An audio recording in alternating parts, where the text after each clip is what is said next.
Previously on The History of LazyTown. Sporticus begins another journey, leaving the town to fall into the hands of the wicked and dangerous Robbie Rotten. Crazy to his core, Robbie disguises himself as Richie Rich before waltzing into town and doing a bunch of stuff that would probably sound funnier if you just watched part 2.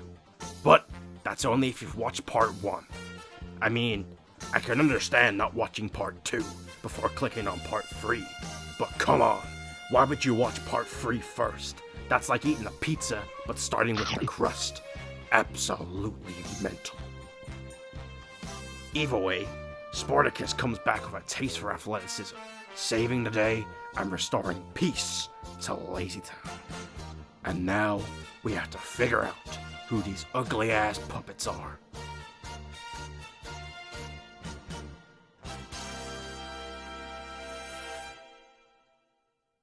After the second place solidified LazyTown's place within the view of the Icelandic public, Magnus started to make bank.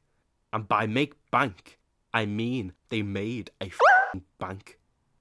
Icelandic company, Krakabanki, or roughly translated as Children's Bank, focused on helping kids save money. Because, it's like I always say, get the money while they're young, because it proves a bit trickier when they're older.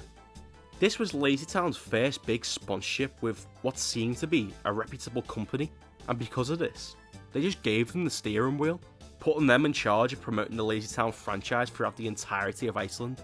It showed to be a big success. I mean, not so much on the eyes, but they got the point across. The company started off by commissioning CGI renders of all the LazyTown characters and... ew. Ew. I understand this is where the industry was going at the time, with films like Toy Story and A Bug's Life, but just... ew. At the dawn of the 2000s, Children's Bank helped curate the first ever LazyTown website, which has most likely been lost through the sands of time, and through the unfortunate dissolve of Adobe Flash Player. You see, the weirdest thing about this isn't that it's a banking company using their children's IP to siphon money out of kids. It isn't that they turned the characters into PS1 Harry Potter goblin creatures. It isn't that they printed money with the character's face on it. No. The weirdest thing about it all is that LazyTown already had a character that taught kids about saving money and spending money responsibly. But they scrapped her in the first play. Listen, Penny Pastella would have been a perfect fit for this campaign. She could have been the face of this campaign, a character that learns alongside the children who are watching. But no, she was sent to the void, forced to wallow in the realm of the forgotten, alongside the Noid, the female Ninja Turtle, and Donkey Kong Jr. In the meantime, Magnus felt as though there was something missing from LazyTown. He needed that flair that British and American kids were receiving from broadcasts such as Sesame Street, Muppets Tonight, Bear in the Big Blue House, Mop a Top Shop. But there was just one problem. There was no way Magnus was affording Jim Henson. I mean, the man had been dead for about 10 years by this point, but this was still a big hurdle to overcome.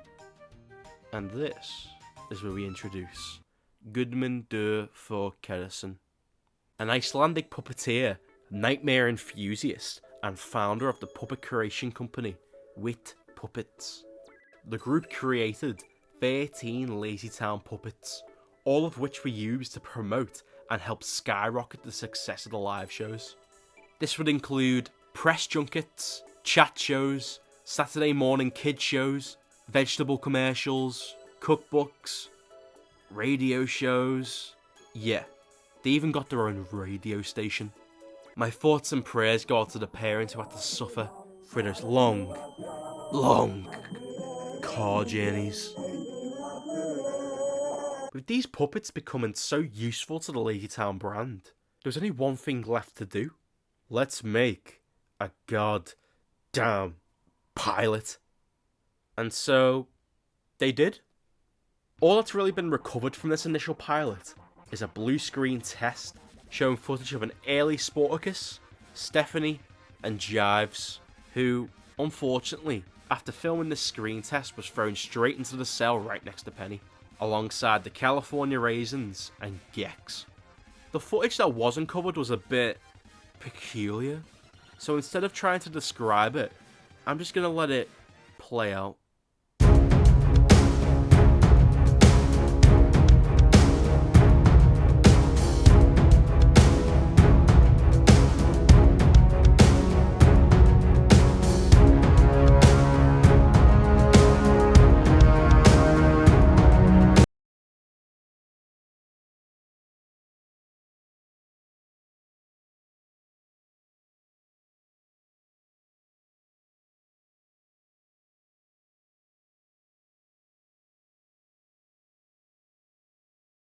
The concept showed every bit of potential, but there was just one problem.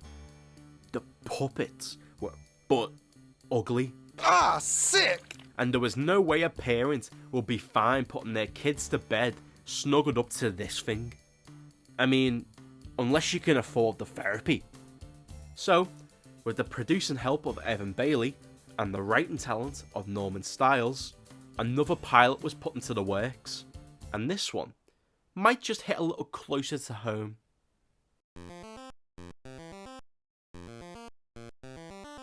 The pilot was split into 6 parts, all of which seem to show a different part of the show's core structure. We have a setup, the disruption, the side plot, a character overcoming an obstacle, Spartacus doing flips, and a song. The first part seems to share a similar storyline to that of the initial show. It shows Stephanie being new in town and trying to convince the kids of LazyTown to actually go outside and enjoy themselves, instead of being sat in playing video games. The pilot's displayed through a cross between storyboards, which by the way, the illustrations are amazing, and live action segments. This could be down to 2 things. 1, cutting costs. Obviously, if you're shooting half a pilot, it's going to be much cheaper than shooting a full pilot. If you can get across what you need at half the price at half the time, be my guest, truck along. And number 2, time constraints. I'm not too sure on the exact time when the pilot was finished. I know it was 2002, but I'm not too sure on the exact date. If your show wants to make any money at all, it's got to be put on either when the kids are getting out of school, or when they're getting dragged back into school. Because either way, you're guaranteed viewers at that 3:30 to 4:30 slot. Now, I know these puppets are a huge improvement over the last ones, but come on, did you have to make them look like frog people? It's like you had them all ready to go, and you were like, nah, stick those little fellas on the washing line. I want to watch them dry out. Next, we finally get a look at, hey, I never thought I'd say this, but if Robbie doesn't back up a couple inches, I'm calling the FCC. This game is going to be between Spartacus and Roboticus Socarius 3000, Marine Mean Soccer Playing Machine. Yo, that is sick. And when I say sick, I mean in the cool British way, and not in the weirdly grotesque sex dungeon way.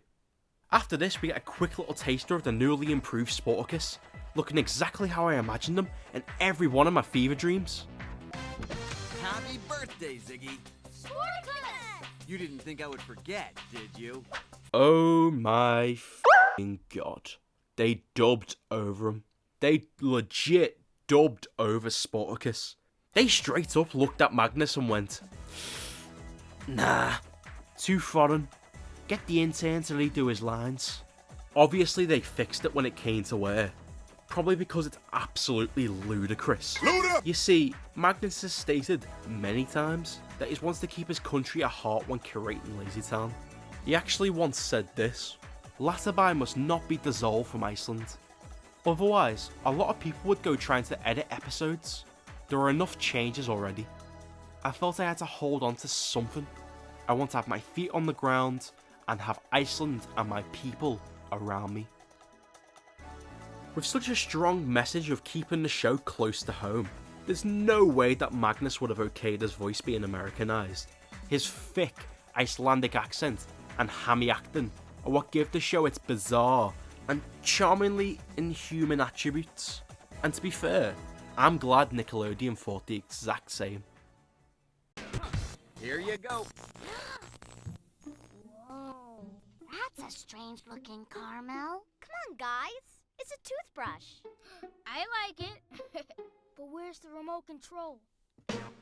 Okay, I'm willing to believe that I don't know what a toothbrush is. I'm okay with that, sort of. But what I'm not willing to believe is that they're all a bunch of brain-dead morons. One thing I'd like to add about the pilot is that it's shot extremely differently from the show. Where the show seems to be shot like a juiced-up sitcom, the pilot seems to go for a more Darren Aronofsky sort of approach. Lots of extremely uncomfortable close-ups showing the heartache and negative effect of drugs on the body. I get it. It's early stages. But come on, this isn't necessary. But, yeah, that's all there is when it comes to the pilot. Other than the weird camera angles and the kung fu voice acting, there isn't much of a dive between this and the series that they'd go on to create, which is a good thing, I think. I guess the biggest change would be the recasting of Stephanie, from Shelby Young to Juliana Rose Morello. The only reasoning I could find behind the change was through an archive of Shelby's resume, which states that she declined the role due to Global Rule 1, which essentially just means that she wasn't offered a contract to continue performing in the show, which I'm just assuming is due to the uncertainty of whether the show would actually be a success and be picked up. Regardless, the show would quickly become the global phenomenon we know it as today, spawning sequels, spin-off shows, and a plethora of memes and haunted images. But who would have thought that one man's dream to educate children through healthy living could cross so many platforms and reach such a worldwide audience? Although, some parents saw it as ironic, believing that the show was counterproductive, as the previous concern of how close your child should be sat next to the TV was now replaced with how long your child should be sat next to the TV. But this wasn't a concern for Magnus, as LazyTown acted as one thing: motivation. He even states himself, the show is going to inspire kids to go fishing, go dancing, go live. And this is true, because LazyTown has inspired kids, parents, fans, and even me to just get up and go enjoy life. Hello. Yeah, I hope you all enjoyed the third and final part of my LazyTown series. Thanks for sticking with me. I've been really ill since the end of December, and it's just made doing anything like hell. Absolute hell. But I'm up and running now, and I should have a better schedule now that I can actually stand up and not throw up. Sorry for saying that, but it happened and it was gross. Now that this project's finished, I should hopefully move on to different stuff, but to be honest, I'm probably still going to talk about cartoons. But yeah, thanks for sticking with me, and I'll see you in the next one. Goodbye.